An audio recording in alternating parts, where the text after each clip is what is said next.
Hello guys, I am Loki. Welcome back. நாம இப்போ பார்க்க போகிறது God Level Assassin I am the Shadow. இதோட எபிசோடு 19 தான் எக்ஸ்பிளைன் பண்ண போகிறோம். ஒருவேளை நீங்கள் 18வது எபிசோட மிஸ் பண்ணியிருந்தா லிங்க் டிஸ்கிரிப்ஷனில் இருக்குது, செக் பண்ணிக்கோங்க. வீடியோக்குள்ளே போகிறதுக்கு முன்னாடி இன்னும் நம்ம சேனலை சப்ஸ்கிரைப் பண்ணலையா, இப்போவே பண்ணிடுங்க. அப்படியே வீடியோக்கு ஒரு லைக் போட்டுட்டு சப்போர்ட் பண்ணுங்கள். சரி வாங்க, டைம் வேஸ்ட் பண்ணாமல் இப்போ எபிசோடுக்குள்ளே போகலாம்.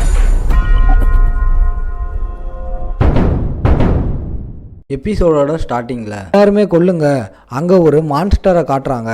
அதுவும் கொடூரமாக இவங்களை தாக்க வருது. என்னதான் அட்டாக் பண்ணாலும் அதுக்கு எதுவுமே ஆகிற மாதிரி தெரியலை. அப்புறமா 4 கையோட அங்கே தாக்க வருது. 2 தலையோட இருக்கிற ஒரு சில்வர் பாஸ்.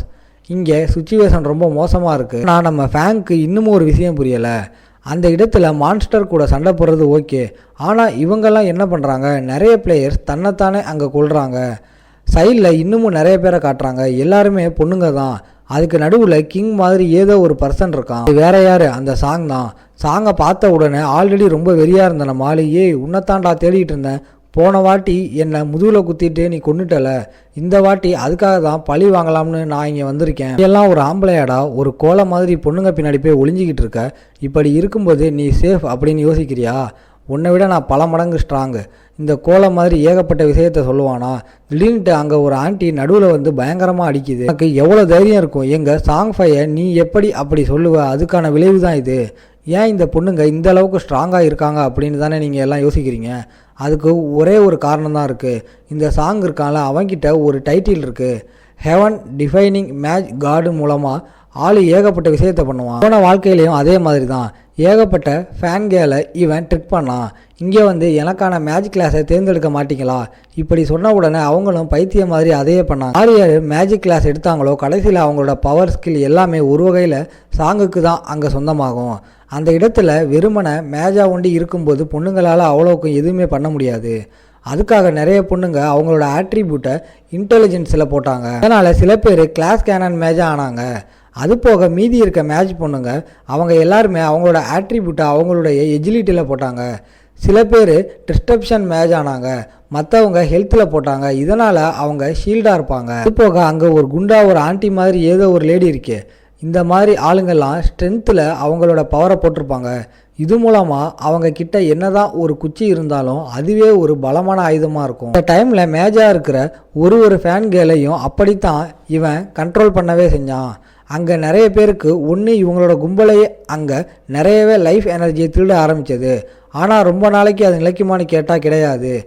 ஏன் முன்னேற நிறைய பேருக்கு இவங்களோட ட்ரிக் வந்து தெரிய வந்துருச்சு. அதனால் போக போக நிறையவே ஃபேன் கேர்ள்ஸும் அங்கே இறக்க ஆரம்பித்தாங்க.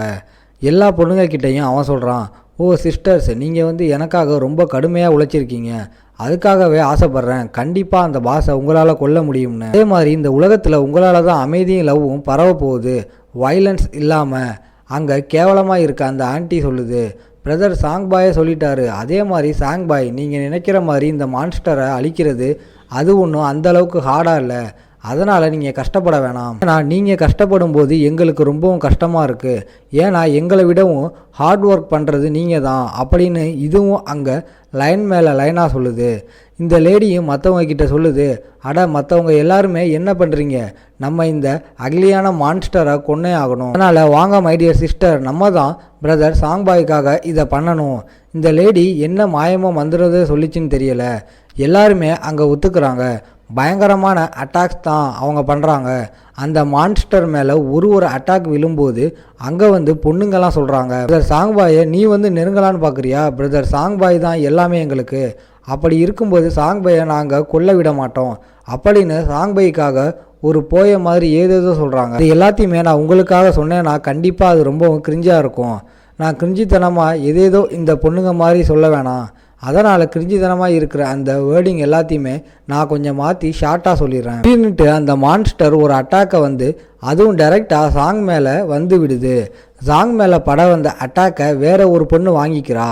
அந்த இடத்துலையே அந்த பொண்ணை காப்பாற்றுவோம்னு பார்த்தா காப்பாற்றவே இல்லை.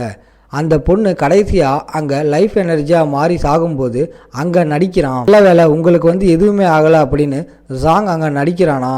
அந்த பொண்ணு சொல்கிறா, சாங்க நீங்கள் எனக்காக எவ்வளோ விஷயத்தை சொல்லும்போது உண்மையிலே உங்களுக்காக நாங்கள் கிரேசி ஆயிடுறோம். அந்த அக்லியாக இருக்கிற அந்த லேடியை சொல்கிறா, அட என்ன பண்ணிக்கிட்டு இருக்கீங்க மை டியர் சிஸ்டர்? பாருங்க, அங்கே வந்து ஒரு பொண்ணு இறந்து போயிட்டா. நம்ம சாங் ஃபைக்காக இதை கூட பண்ண முடியாதா? நம்ம தான் சாங் ஃபை லீடர் போர்டில் டாப்புக்கு கொண்டு போகணும். ஷேடோன்னு ஏதோ ஒரு பயபில் டாப்பில் இருக்கான். அந்த ஷேடோவையும் தாண்டி நம்ம தான் சாங் ஃபையை டாப்பில் உட்கார வைக்கணும். சாங் ஃபைக்காக இதை கூட நீங்கள் பண்ண மாட்டீங்களா சிஸ்டர்ஸ்? இதை கேட்குற எல்லா பொண்ணுங்களும் கத்துறாங்க. ஆமாம், அது உண்மைதான், நம்ம பண்ணணும். இதே மாதிரி எலக்ட்ரிக் ஃபயர் இந்த மாதிரி அட்டாக் தான் அந்த மான்ஸ்டர் மேலே விழுமா? சாங் ஃபையும் பின்னாடியே மனசுலே யோசிக்கிறான், இது ஒரு சில்வர் டியர் பாஸ் தான், இதுவே இந்த அளவுக்கு கடுமையாக இருக்க தோக்கடிக்கிறதுக்கு. ஆனால் அந்த ஷேடோ அந்த பர்சன் வந்து தனியாகவே ஒரு கோல்டு டியர் பாஸை எப்படி அவன் கொன்னான் எனக்கு சுத்தமாக புரியலை. நானே இத்தனை பொண்ணுங்களை வச்சு கஷ்டப்பட்டுட்டு லெவல் 7ன்னு வந்துட்டேன். அப்படி இருக்கும்போது ஷேடோ படுவேகமாக லெவலப் ஆகுறான். எனக்கு ஒன்றுமே புரியல, அவன் எப்படி இதெல்லாம் பண்ணுறான்னு. இல்லைனா இப்படி இருக்குமோ? அந்த ஷேடோவுக்கு ஏதாச்சும் ஒரு பக் தெரிஞ்சிருக்கும். அது மூலமாக தான் இவ்வளவு சீக்கிரமாக அந்த ஆள் லெவலப் ஆகிறானா என்னமோ. ஆனால் ஏதோ ஒன்று, இந்த பாஸை நான் டேக் டவுன் பண்ணிட்டாலே போதும், என்னால் லெவல் 8க்கு போக முடியும். அதே மாதிரி அந்த ஷேடோவோட லெவலும் லெவல் 9ல் இருக்குது. கூடிய சீக்கிரத்தில் அவனே என்னால் தோக்கடிக்க முடியும். அதுக்கப்புறம் என்ன அசால்ட்டாக நான் டாப்புக்கு போயிடுவேன். டாப்பில் இருக்கும்போது எல்லாருமே என்னை வணங்குவாங்க. இப்படி அவன் யோசித்து ஸ்மைல் பண்ணலாம்னு போகிறான். அதுக்குள்ளே யாரோ ஒருத்தவங்களோட கை படுவேகமாக அவனோட தலையை அங்கே தனியாக்குது. அது வேற யாரும் இல்லை, நம்ம ஷேடோ தான்.